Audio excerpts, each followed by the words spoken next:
Hello and welcome to NIBFA TV. As the league comes to an end, the battles are not only about victory at the top of the table, but about teams fighting to avoid relegation. League leaders Portadown travel to Ballymena, and despite a defeat, Ballymena still believe they can avoid the drop. There's still 3 games in hand. We come up this season, every team will tell you, when you come up, first season's your hardest. So I still think our boys will stay up. We're within 1 win of 4th bottom, so that'll do me. We now take a look at Crusaders under 15 taking on Glenavon. After a patchy start to the season, the Blues desperately need some points to stay in the top flight. This must-win game for Glenavon had all the hallmarks of an end-of-a-season match for the Crews. With plenty of support, the Blues had all their eyes set on victory, but both sides had real problems with set play. First, the Glenavon lads couldn't find the net. Another corner, another brilliant delivery, couldn't quite find Nathan Best, and the danger well dealt with by the Glenavon defence. A great piece of play from Nathan Hamilton and Owen Flynn brought about the first free kick of the match. Flynn fouled just outside the box. Harry Campbell puts the ball in, but the lack of imagination from both sides somewhat surprising. Flynn now fouls Nathan Best, and the free kick and the set play cycle continues. Ben Steele now steps up for the Crews with a good delivery, but no bodies to finish it. Best now prowls freely in the Glenavon goalmouth, but can't find a connection to finish it.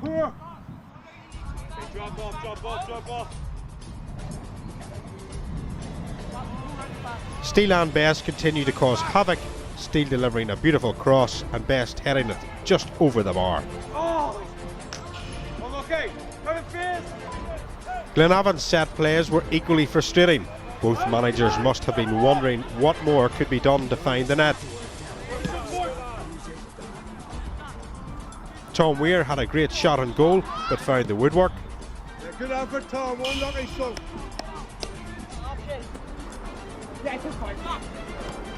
Minutes later, Weir was brought down by Chad Cochran, allowing Campbell another crack at goal. Nathan Hamilton's header just going over.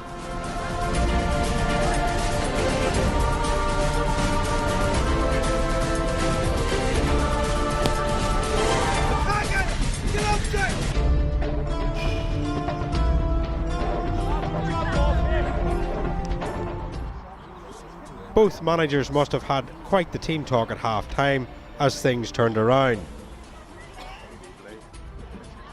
Cahill O'Reilly with a long ball to Zach Capper caught the Crews unawares and allowed Glenavon to open the scoring 1-0.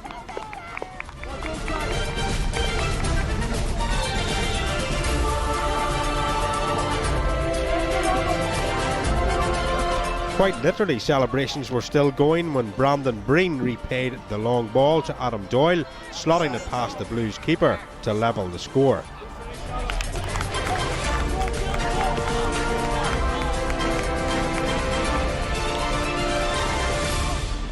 The Crews threw everything in it towards the end.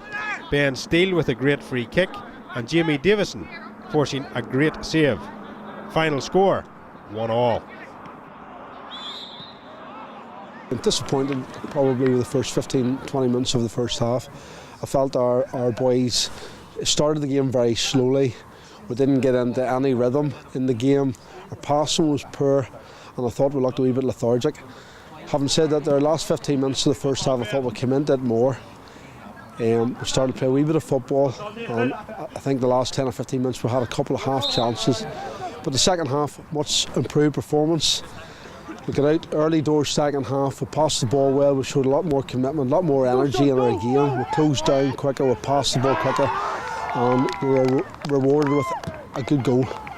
Unfortunately for us, we weren't able to hold on that lead. Shortly after the restart, a long ball from Crusaders caught our full back out. 9 times out of 10 he deals with it, clears the danger, but on this occasion he lets the ball bounce, beats him, and the Crusaders striker gets in behind and scores the goal. All in all, probably looking at it from a neutral point of view, a draw was a fair result. Having said that there, we probably needed the 3 points more than Crusaders did. We had a few chances at the end with some really good deliveries at corners, but we weren't able to capitalise on that there. Well, you know, Glenavon, they're fighting for their lives, really, as you would call it in the league. You know, they're down there and they need to get their points. So we knew we were going to go into a battle tonight and they were going to work hard.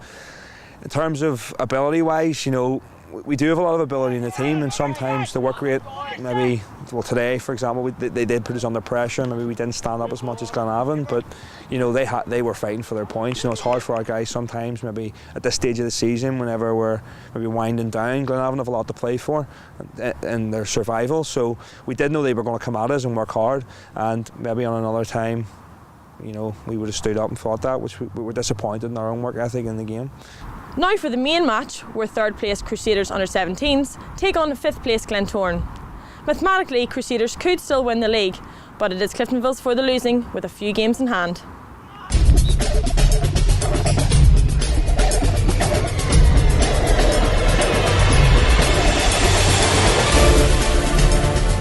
Crusaders' chase of the league was not to be put aside, showing good movement and pace in the early stages. A well-worked switch giving Jared McWilliams his first run at goal.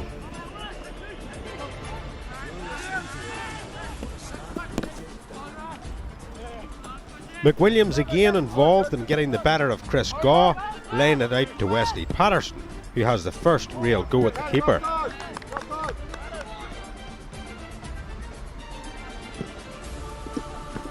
Bradley Garland, the Glen shot stopper, kept them in it until their nerves settled, his skills being used twice in as many minutes.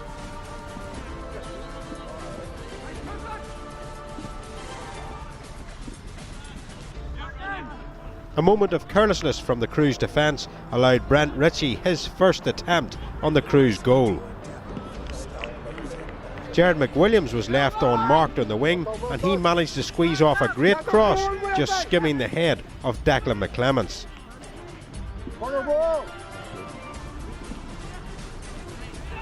Nearly 15 minutes had gone before the Glens found their confidence, a superb cross just getting away from Chris Gaw. A textbook free kick landing beautifully in the box brought out the frustration of the Crews management.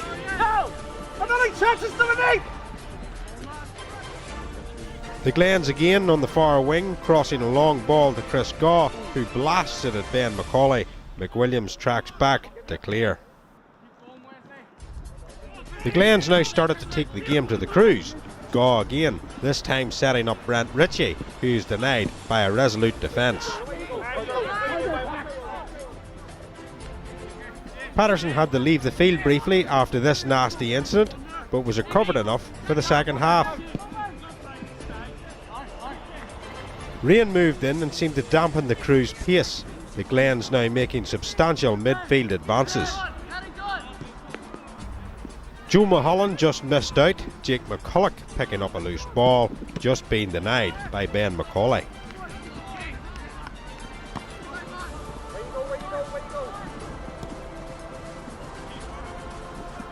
The Crews broke forward, Patterson leading the charge and giving the Glens keeper a similar foul to his earlier one and receiving a yellow card for his trouble. It had to happen in the dying minutes of the match. A great ball from Keegan Rice goes over the midfield to drop for the Glens' Joe Mulholland, who tucks away the only score of the match. Final score, Glentoran 1, Crusaders 0.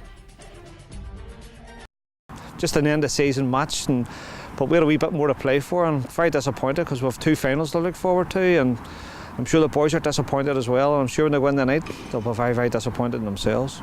It's always very tight between the two sides, nearly weigh each other up at times, and then I think I'm always happy as a manager if my team finishes the match stronger, so I'm going away pleased, not just for the result, but I think it was a professional enough performance from the boys.